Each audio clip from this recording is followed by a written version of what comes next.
Os damos la bienvenida a Horizontes Educativos de Oxford University Press España, el podcast sobre educación y su valor transformador. Muchas gracias por escucharnos en este nuevo episodio de Horizontes Educativos. Hoy vamos a hablar sobre el diseño universal para el aprendizaje y su aplicación en los entornos educativos, un tema que últimamente está en boca de todos. Yo soy Montse Costafreda, Professional Development Consultant, dentro del Departamento de Desarrollo Profesional de Oxford University Press. Y hoy nos acompaña María Moliner, una profesora que está muy al día sobre el tema, sobre el diseño universal para el aprendizaje, también llamado DUA. Hola María, ¿cómo estás? Hola Montse, ¿qué tal? Gracias por invitarme a participar en este podcast y gracias a todos los oyentes por dedicar un tiempo a oírnos, hablar de este tema y de muchos más que vendrán sobre temas que yo creo que están en candente actualidad dentro del mundo educativo. Me llamo María Moliner y soy profesora de didáctica del inglés para infantil y primaria en la Universidad Pontificia de Salamanca, aunque también hago incursiones colaborativas con Oxford University Press sobre otros temas también de actualidad. Estamos encantados de tenerte aquí, María. Tenía Muchísimas muchísimas ganas de poder hablar contigo y también de que nos explicaras qué es exactamente el diseño universal para el aprendizaje, porque está teniendo cada vez más relevancia en la educación. Muchos profesores se han formado ya, pero otros se están formando o les gustaría formarse sobre este tema. Y me gustaría empezar a deshilar un poquito este tema, el DUA, y empezando por saber cuál es la procedencia del DUA. Bueno, pues la procedencia del DUA realmente no viene del entorno educativo, sino que en 1984 fue cuando empezaron a, de alguna manera, ajustar todo este tipo de entornos que eran incapacitantes en el ámbito de la arquitectura. A partir del ámbito de la arquitectura y con todas las modificaciones y ajustes que se hicieron para hacer las ciudades y los edificios más accesibles, se dieron cuenta que ese tipo de ajustes no solamente venían bien a las personas que presentaban algún tipo de discapacidad, sino que muchas personas normales, sin saber por qué, utilizaban aquellos recursos que ya se les ofrecía como facilidad o porque tenían esa preferencia, como una madre con un carrito, o una persona mayor con un carrito de la compra, o un usuario normal porque les resulta más fácil subir una rampa que no subir una escalera. Entonces, ¿qué pasó? A partir de ahí se dieron cuenta de que estos mismos ajustes podrían inferirse para educación, teniendo en cuenta la variedad de alumnos que tenemos. Cuando decimos variedad es que hay una diversidad en cualquier grupo humano. Entonces, todo lo que era el diseño universal en la arquitectura se trasladó al diseño universal para el aprendizaje y yo siempre añado accesibilidad, que es la puesta en práctica de estos principios del desarrollo, o sea, del diseño universal. Que es ¿vale? Realmente importante. Sí, importante. Está muy bien el diseño universal, pero hay que ponerlo en la práctica, hay que aplicarlo, ¿no? Entonces, ¿estamos hablando de diversidad cuando hablamos de DUA? Sí, efectivamente. Lo que se está haciendo es reconceptualizando el término diversidad. Porque ya no hablamos con alumnos, o ya no hablamos de alumnos con discapacidad, sino de currículums o entornos discapacitantes. Eso es muy curioso, porque es curioso o es muy interesante ese cambio de enfoque. Ya no estamos poniendo el enfoque en que el alumno tiene algo que no acaba de encajar, sino que es el currículum o el espacio o el entorno o los medios que son discapacitantes. Por tanto, quitamos esa culpabilidad que ya no debería haber existido. Exactamente, estás en lo cierto, sí. ¿Por qué? Porque el aprendizaje no sucede de forma aislada, se produce en un contexto que puede o facilitarlo o de alguna manera dificultarlo y que ya se hace necesario en todas sus dimensiones realizar esos ajustes para minimizar los obstáculos y que todos los alumnos tengan la posibilidad de estar presentes, de participar y de aprender. Claro, que es realmente lo que queremos. Eso es lo que queremos y eso es lo que el DUA para mí es el gran, como si dijéramos, el gran descubrimiento, el gran paradigma nuevo que se nos presenta en educación, es tener en mente que todos los alumnos tienen que tener presencia, tienen que tener participación y tienen que tener tienen que participar en el proceso de aprendizaje. El diseño universal para el aprendizaje aporta ciertos aspectos relevantes, entiendo. ¿Podrías explicarnos un poquito a dónde va? Sí, para mí el elemento más novedoso al tiempo que muy necesario es lo que hemos comentado antes, que se rompe la dicotomía entre el alumnado con discapacidad y sin discapacidad, que eran como dos compartimentos estancos donde siempre hacíamos esta distinción. Los alumnos que tienen discapacidad y los que no lo tienen. Y de acuerdo a estos dos términos planificábamos de una manera u otra. La diversidad, a estas alturas ya sabemos que es un concepto que se aplica a todos los estudiantes, claro, en cualquier estadio educativo, los cuales, como todos sabemos, incluso como nosotras, como ya docentes, tenemos diferentes formas de recoger lo que vamos a aprender, de qué manera la queremos expresar, de cuáles son esas motivaciones que dentro del mismo campo de estudio, tú igual nos dedicamos al inglés, tenemos motivaciones diferentes, maneras diferentes de demostrar lo que podemos enseñar a los alumnos y cómo los alumnos aprenden. Pues en esta parte exactamente igual. Ofrecer distintas alternativas para acceder al aprendizaje es que no solo beneficia al aprendiz con discapacidad, sino que permite también a cada alumno a escoger aquella opción con la que mejor se siente y cree que va a aprender. Claro, abrimos un poco la oferta, la variedad, formatos, la variedad de expresar y comunicar. Pero en los tres principios de cómo representamos la información que tienen que aprender, que son los contenidos, ¿vale? El qué del aprendizaje, cómo nos van a dar las evidencias, qué diferentes evidencias nos van a dar los alumnos, ¿vale? Y evidentemente en qué diferentes formas se motivan los alumnos. Cada alumno tiene una motivación diferente. Entonces esto también se le aporta muchísimas posibilidades para que ellos escojan, no por discapacidad o por capacidad, sino por preferencias. Y todo esto que suena tan bien, ¿cómo lo materializamos? Es decir, ¿cómo empezamos a utilizar o aplicar los preceptos del DUA en nuestras clases, en nuestras planificaciones, en nuestras aulas? A ver, yo siempre digo que el DUA pertenece al qué del aprendizaje, es decir, es como si dijéramos una metodología de aprendizaje que de ninguna manera supone que tengamos que añadir a la programación como un pegote. No es algo que sea un anexo que yo tengo que adherir a la programación que hacemos. O sea, realmente ya forma parte de un modus operandi del profesor, que tiene en cuenta la diversidad que tiene dentro de su aula y que tiene en cuenta en el primer momento en el que empieza a planificar. ¿Y el punto de partida cuál sería? El punto de partida siempre tiene que ser conocer a tus estudiantes. O sea, es algo intransferible. O sea, las medidas que yo tomo o los medios tecnológicos que utilizamos para este grupo, porque tengo esta diversidad, puede que coincidan, pueden que no, para el año que viene. Incluso entre un grupo A, un grupo B y un grupo C, tengo realidades diferentes. Sabiendo el banco de recursos que el DUA me proporciona, yo puedo personalizar, no individualizar, personalizar los medios, el medio de instrucción, los contenidos, las diferentes apps que me permiten con muchísima flexibilidad utilizarlas en un grupo u otro. Entonces, para mí, lo primero, como un plan de mejora que va a ser, es conocer a los estudiantes. Uno tiene que conocer cuáles son las debilidades de mis estudiantes, las fortalezas, de qué manera aprenden mejor. Entonces, para mí es un conocimiento previo de los estudiantes y sus características, cómo son emocionalmente, qué tipo de motivación tienen. Para mí es esencial para luego poder escoger del banco del DUA todos aquellos recursos que a mí me vengan bien para personalizar, vuelvo a decir, y no individualizar el aprendizaje. Me gustaría hacer, si me permites, unas cuantas comentarios sobre lo que es personalizar e individualizar, que yo creo que probablemente en el mundo educativo todavía se tiene un poco confuso y utilizan los dos términos de la misma manera. Bien, para mí la personalización es una medida inclusiva.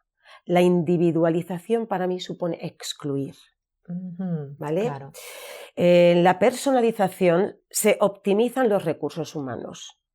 En la individualización lo que hacemos es, se pierden recursos cuando individualizamos. En la personalización el currículum se ajusta. En la individualización el currículum se adapta, que son este tipo de adaptaciones curriculares que se han venido haciendo, que realmente no llevaban a nada, que producían un efecto contrario en el alumno porque se sentían totalmente excluidos. Lo único que hacían eran como bajar mucho los contenidos para que pudiera acceder a ellos. Es totalmente diferente a la personalización, ¿vale? La personalización empodera al alumno. En cambio, la individualización yo creo que hiere bastante la autoestima del alumno. Te marca más. Sí. Pues muy interesante esta diferencia. Sí, María. Sí. Entonces eso me parece que es bueno tenerlo en cuenta. Para ya que exista esa inclusión, ¿verdad? Estabas diciendo conocer a los alumnos, pero claro, cuando tú tienes que planificar tus clases, tu trimestre, tú no sabes qué grupos te van a tocar. Entonces, ¿cómo lo hacemos si todavía no conoces al grupo? Bueno, pero yo creo que hay medidas, igualmente, aunque sea un principio de curso que tú todavía no conoces a los alumnos, lo que es los diferentes recursos dentro del DUA son tan variados que ni siquiera es que haya que conocer a los alumnos. Lo único que tienes que coger es un poquito de aquí, un poquito y un poquito de aquí para los 3 principios del DUA y empezar a trabajar humildemente. Cuando digo humildemente es, nosotros no podemos programar DUA desde un principio con un éxito al 100%. Lo peor es cuando uno lo abandona, no cree en ello y no lo comienza. Lo primero que hay que hacer es creer en esto. Creer de verdad que todos los alumnos pueden aprender. Que muchas veces, si no aprenden, no tienen nada que ver muchas veces con la capacidad o no de los alumnos, sino de los entornos, de los materiales, de los medios que ofrecemos.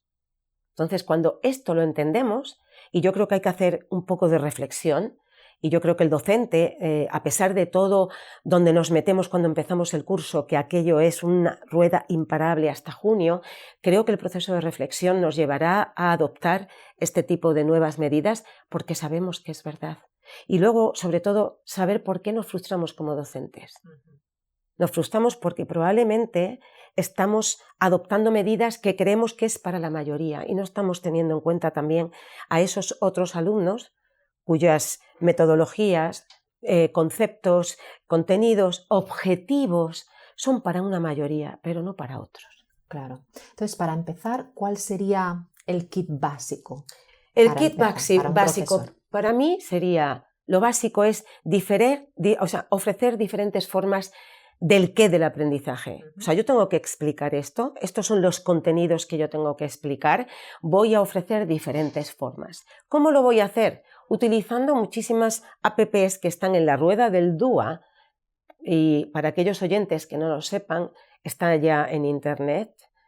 Si clicáis en rueda del DUA de Antonio Márquez, que hay que agradecerle, de verdad, todo el mundo educativo debería agradecerle la generosidad que ha tenido de lanzar este PDF con todas las aplicaciones dependiendo de los 3 principios del DUA, que solamente clicando en ella ya te la abre. O sea, eso quiere decir que si tú estás explicando algo y hay niños que está en el libro de texto, tiene dificultades de lectoescritura o lectura comprensiva, yo puedo utilizar diferentes apps que hagan más transparente para los niños que tengan algún problema de lectura lo que yo quiero que aprendan.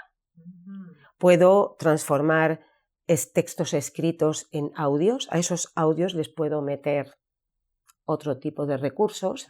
A los niños que son más auditivos o más de escrito le puedo poner diferente letra, diferente tamaño de letra, muchísimos dibujos o incluso imágenes para que los niños puedan. Porque además las realidades de nuestras aulas, los niños que empiezan con nosotros muchas veces se ven también, la clase se ve aumentada por niños de nueva adquisición, de nueva incorporación, que a lo mejor tienen otra lengua materna. Nuestras clases ya no son homogéneas, ni son centradas en alumnos de nuestro país. Entonces, todos esos alumnos tienen la necesidad también, y nosotros la responsabilidad, de que puedan acceder a un currículum.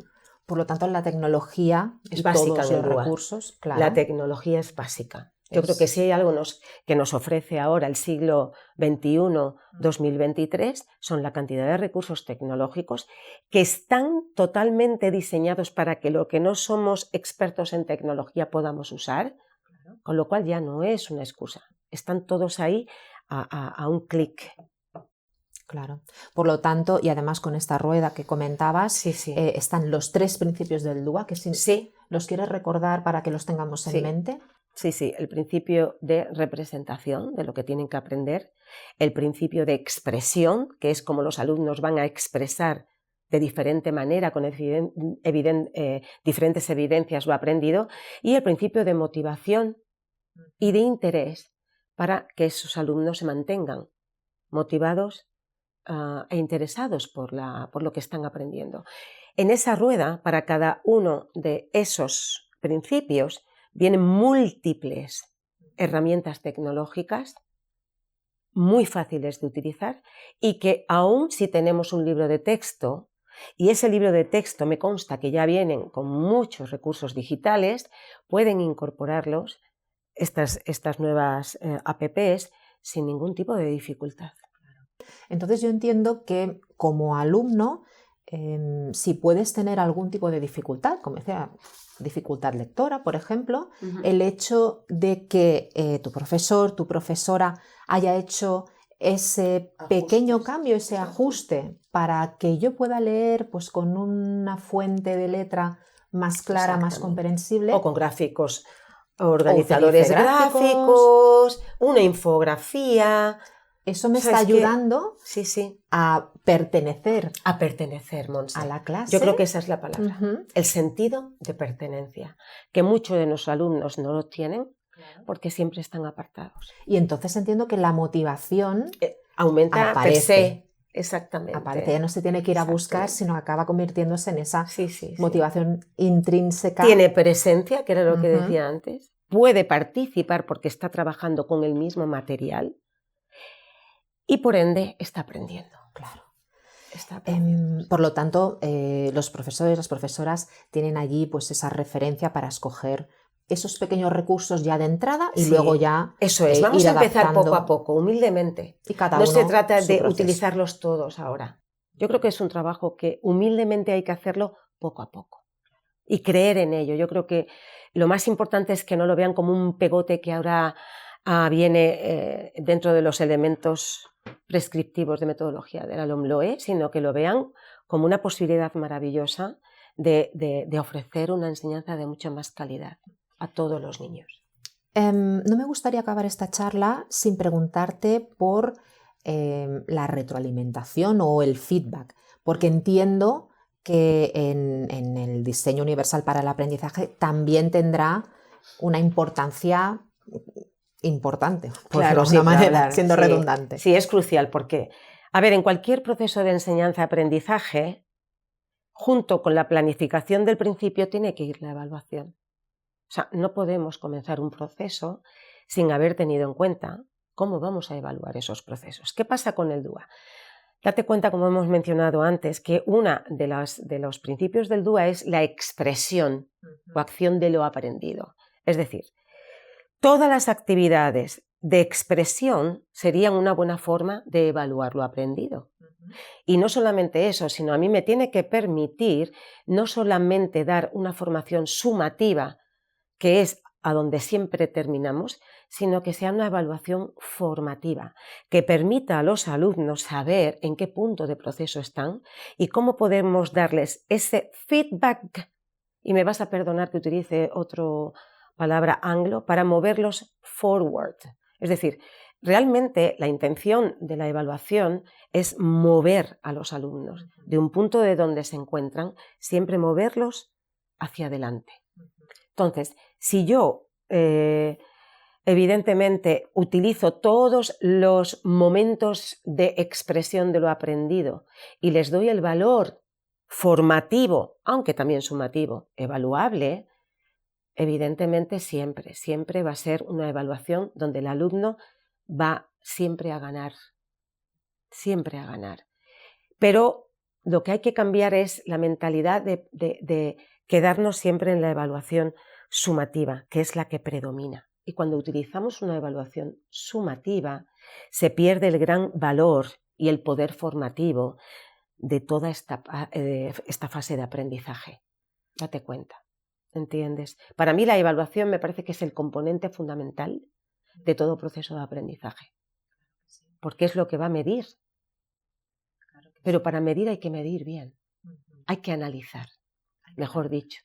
Hay que analizar y reflexionar. Yo creo que la evaluación es más bien un proceso de análisis y de reflexión, porque lo que nos interesa no es calificar, es que aprendan. Y yo creo que cuando nos metamos esto en la cabeza, habremos encontrado el verdadero sentido de la educación.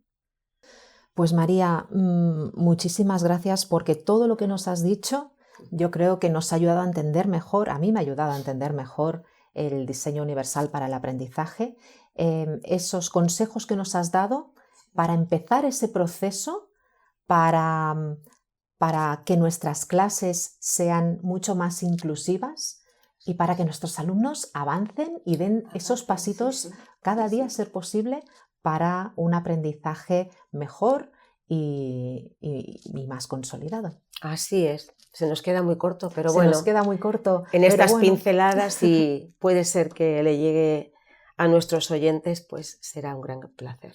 El placer ha sido mío, también nuestro de Oxford, por tenerte aquí en este episodio de hoy y porque compartas este gran conocimiento que tienes con todos nosotros. Muchas gracias, María. Muchas gracias a vosotros. Y muchas gracias por escucharnos. Os esperamos en el próximo episodio. Gracias por escuchar Horizontes Educativos. No olvidéis seguirnos para estar al día con vuestro podcast sobre educación.